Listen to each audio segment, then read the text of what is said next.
안녕하세요. 체육 선생님입니다. 지난 시간에 시공식을 배워서 꼭지점의 위치를 맞추었습니다. 이번 시간에는 A2 공식을 적용해서 꼭지점의 위치와 색깔을 모두 맞춰보겠습니다. 지난 시간 복습을 해볼게요. 우선 한 면을 맞췄습니다. 한 면을 맞출 때 옆면도 함께 맞추라고 했습니다.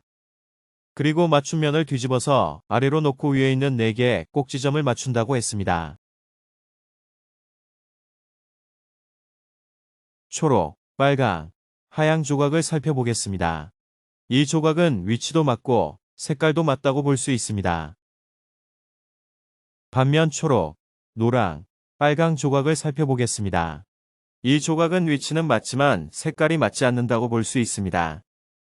이 조각도 마찬가지로 위치는 맞는데 색깔이 맞지 않습니다. 결국 시공식을 통해서 위치는 모두 맞췄고 오늘 A2 공식으로 나머지 2개의 색깔까지 맞추겠습니다. 여기 보이는 초록색은 어디로 가야 할까요? 네, 초록색은 한 칸 위로 이동하면 색깔이 맞습니다. 노란색은 앞으로 내려오면 색깔이 맞고 빨간색은 옆으로 이동하면 색깔이 맞습니다. 이 조각을 살펴볼게요. 초록색이 위로 올라가야 하고 노란색이 옆으로 그리고 주황색이 앞으로 와야 합니다. 그런데 아쉽게도 A2 공식은 시계 반대 방향으로는 이동하지 않아요. 그리고 A2 공식은 무조건 3번을 사용해야 합니다. A2 공식은 한 번이나 2번 사용하게 되면 큐브가 섞입니다. 3번을 사용해야 원래 상태로 돌아오니 반드시 기억하고 있어야 해요. 이 상태에서 A2 공식을 한번 사용하게 되면 노란색이 정면으로 내려올 거고 초록색이 오른쪽으로 이동하고 주황색이 위로 올라가게 될 겁니다. 그리고 두 번째 A2 공식을 사용하면 주황색이 정면으로 내려오고 노란색이 오른쪽으로 이동하고 초록색이 위로 올라가면서 색깔이 맞아질 겁니다. 한번 해볼게요. R을 내리고 D를 왼쪽으로, R을 위로 올리고 D를 오른쪽으로. 다시 R을 내리고 D를 왼쪽으로, R을 위로 올리고 D를 오른쪽으로 하면 됩니다. 이렇게 하면 아까 예상한 대로 노란색이 정면으로 내려왔고 초록색이 오른쪽으로 가고 주황색이 위로 올라갔습니다. 그런데 A2 공식을 한번 사용하면 나머지 큐브 조각이 섞여버립니다. 하지만 절대 당황하지 마세요.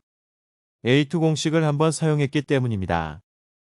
한 번 더 사용해 볼게요. 두 번째 A2 공식입니다.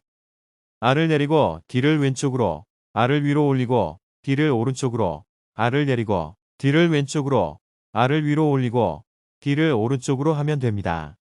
그러면 초록색이 자리를 찾았고 주황색이 제자리로 돌아왔고 노란색이 맞춰졌습니다.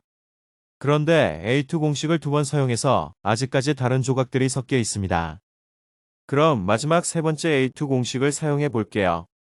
그런데 이 상태에서 A2 공식을 사용하면 초록색이 아래로 내려와 버리겠죠. 그래서 맞춘 조각을 옆으로 이동해서 바꿀 조각을 오른쪽 상단에 위치하게 합니다.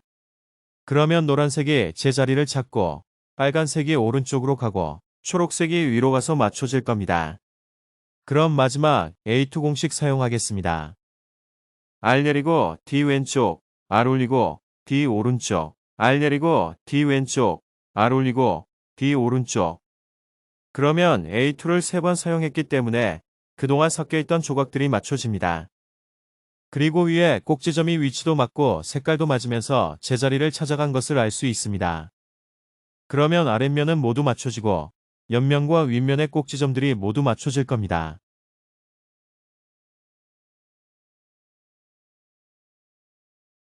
여기까지 맞추는 것이 A2 공식입니다. 오늘 배운 A2 공식 많이 어려웠나요? 오늘 어려웠던 학생은 A2 공식을 3번 사용하는 것이 어려웠을 겁니다.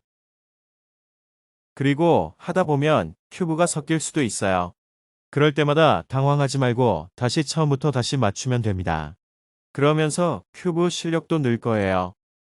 다음 시간에는 G1, G2 공식을 배워볼 거예요. 수고했습니다.